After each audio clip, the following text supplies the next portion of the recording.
नमस्कार दोस्तों, जय जोहार। मैं कौशल तिवारी और बिहनिया संझा में आपका स्वागत है। भारत एक लोकतांत्रिक देश है, लेकिन पिछले 9 सालों से जिस तरीके से मोदी सत्ता ने इसके लोकतांत्रिक ढांचों पर प्रहार करना शुरू किया, उसे लेकर कई तरह की चिंताएं सामने आने लगी है। हम बात राहुल गांधी के कैम्ब्रिज में दिए बयान की बात नहीं कर रहे हैं। उन्होंने तो साफ तौर पर कहा कि भारत के लोकतांत्रिक ढांचे, चाहे वह न्यायपालिका हो, कार्यपालिका हो, मीडिया हो, सब पर बर्बर रूप से प्रहार किया जा रहा है।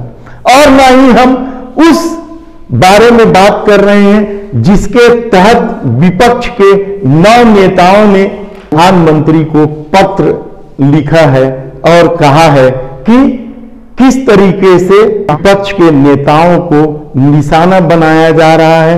इस पत्र में साफ तौर पर कहा गया है कि लोकतांत्रिक मूल्यों की अनदेखी करके भारत को तानाशाह की परिस्थिति में ढकेलने की कोशिश की जा रही है। मनीष सिसोदिया यानी दिल्ली के उप मुख्यमंत्री की गिरफ्तारी को लेकर इस पत्र में तीखे प्रहार किए गए हैं। कहा गया है कि एक तरफ शिक्षा के क्षेत्र में पूरी दुनिया में मनीष सिसोदिया का डंका बज रहा है, दूसरी तरफ राजनीतिक द्वेष के चलते उन्हें जेल में डाल दिया गया है। तो इस पत्र में कई तरह की बातें कही गई है। राज्यपाल की भूमिका को लेकर भी सवाल उठाए गए हैं और ही नहीं बल्कि यहां तक कहा गया है कि केंद्रीय एजेंसियों का खुल्लम खुल्ला दुरुपयोग किए जाने का आरोप भी इस पत्र में लगाया गया है। इस पत्र पर तेलंगाना के मुख्यमंत्री चंद्रशेखर राव की बेटी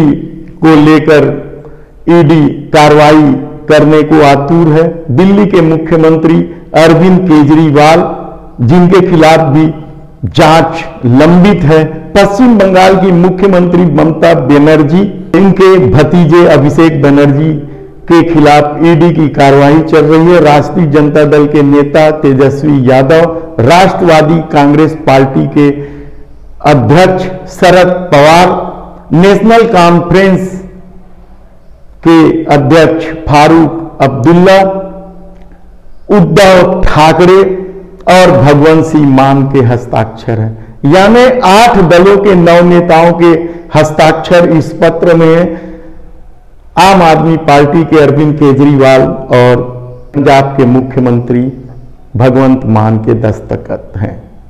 ऐसी परिस्थितियों में विपक्ष के सदस्यों के खिलाफ विभिन्न केंद्रीय एजेंसियों का खुल्लम खुल्ला दुरुपयोग का आरोप लगाते हुए यहां तक कहा गया है कि भारत को तानाशाह की परिस्थितियों में ढकेलने की कोशिश मोदी सत्ता कर रही है। इस पत्र में हिडन बर्ग की रिपोर्ट का भी जिक्र है, लेकिन अडानी का जिक्र कहीं नहीं। अडानी का जिक्र क्यों नहीं किया गया या हिडनबर्ग के नाम का जिक्र क्यों नहीं किया गया, यह एक अलग सवाल है। लेकिन आर्थिक परिस्थितियों को लेकर इस पत्र में मोदी सत्ता की करतूतों का जिक्र जरूर किया गया है। ऐसी परिस्थितियों में हमने पता लगाने की कोशिश की कि क्या वाकई में पिछले 9 सालों में इस देश के लोकतांत्रिक ढांचों पर बर्बर प्रहार किया गया। क्या वास्तव में मोदी सरकार विपक्ष के नेताओं को पूरी तरीके से कुचल देना चाहती है? ये सवालों का जवाब हम जब ढूंढने की कोशिश की तो सबसे पहला हमारा ध्यान लोकसभा पर ही गया, जहां पिछले 4 सालों से उपाध्यक्ष की नियुक्ति नहीं की गई है और सुप्रीम कोर्ट में मामला चला गया है। सुप्रीम कोर्ट ने इस सवाल का जवाब मांगा है केंद्र सरकार से। देखते हैं वो क्या जवाब देती है, क्योंकि इस दौर में केंद्र सरकार ने जितने भी सवालों का जवाब दिया है वह राष्ट्रहित का मसला बताकर दिया है। हमने और आगे बढ़कर जब कोशिश की कि किस तरीके से लोकतांत्रिक ढांचे पर बर्बर प्रहार किया गया, तो नोटबंदी का भी मामला आया। कोर्ट तक मामला पहुंचा, क्या परिणाम आया या किसी से छिपा नहीं है। लेकिन सबसे महत्वपूर्ण विषय था पेगासस जासूसी कांड। मोदी सरकार आखिरी तक स्वीकार करने को यह तैयार नहीं है कि उसने पेगासस की खरीदी की। मामला जब कोर्ट में पहुंचा तो सुप्रीम कोर्ट ने केंद्र सरकार से जब जवाब मांगा तो केंद्र सरकार ने जवाब देने से मना कर दिया। तब आपको याद होगा कि सुप्रीम कोर्ट ने 3 सदस्यों की समिति बनाई। इस समिति ने जब रिपोर्ट पेश की तो उस रिपोर्ट का अंश साफ साफ कह रहा है कि लोकतांत्रिक ढांचे पर प्रहार तो हो रहा है राष्ट्रहित के नाम पर।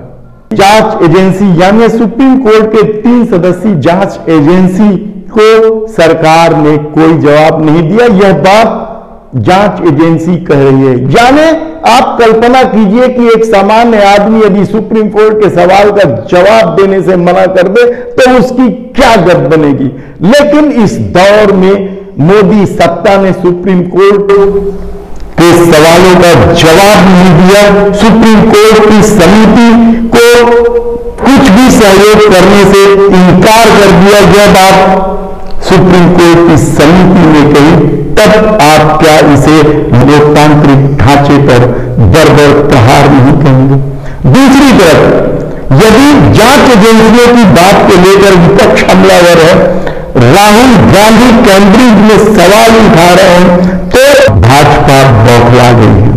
भाजपा राहुल गांधी को कहने लगी है कि वे विदेश में भारत को बदनाम कर रही है। लेकिन क्या यह सच नहीं है कि जांच एजेंसियों का किस तरीके से दुरुपयोग किया गया। 2014 के बाद किन नेताओं पर ईडी, सीबीआई और आईटी के छापे पड़े और आप देख लीजिए कि जब वे भाजपा में आए तो उनके खिलाफ जांच ही बंद हो गई। क्या यह लोकतांत्रिक ढांचे पर बर्बर प्रहार नहीं है। असम के मुख्यमंत्री हेमंत बिस्वा शर्मा के खिलाफ सारदा नाडा के तहत मामला दर्ज हुआ और जैसे वे भाजपा में आए ईडी ने 2014 के बाद आज तक उनसे कोई पूछताछ नहीं की। लेकिन इसी मामले में अभिषेक बनर्जी से लेकर दूसरी नेताओं पर पूछताछ कर रही है। बंगाल में ही आप देख लीजिए किस तरीके से शुभेंदु अधिकारी, मुकुल राय, आप फेरिस्त देख लीजिए जिनके खिलाफ सारदा नाडा में आरोप दर्ज हुए, उनसे पूछताछ बंद हो गई। पूरे देश में यही स्थिति है। महाराष्ट्र में राणे के खिलाफ भी मामला था, भाजपा में जाने के बाद मामला शांत हो गया। यानी जांच एजेंसी ईडी, सीबीआई केवल कार्रवाई करेगी तो विपक्ष के नेताओं पर, तो क्या यह लोकतांत्रिक ढांचे पर बर्बर प्रहार नहीं है। इससे भी इतर आप कई मामले देख सकते हैं कि किस तरीके से राष्ट्रहित के नाम पर, हिंदुत्व के नाम पर इस देश के लोकतांत्रिक ढांचे पर प्रहार करने की कोशिश नहीं की गई। बीबीसी पर जांच को लेकर तो पूरी दुनिया में बवाल मचा। बीबीसी पर छापे की कार्रवाई जिस तरीके से की गई डॉक्यूमेंट्री आने के बाद, उसे लेकर क्या कुछ नहीं कहा गया। यही नहीं, कितने पत्रकारों की नौकरी चली गई, कितने पत्रकारों को जेल में ठूसे गए, यह भी किसी से छिपा नहीं है।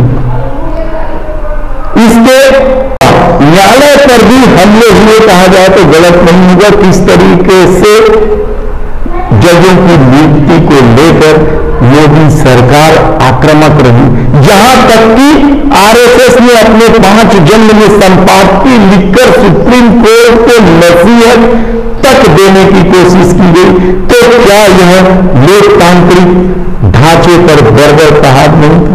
एक बार आप जरूर सोचिए कि इस लोकतांत्रिक देश को किस दिशा में ले जाया जा रहा है या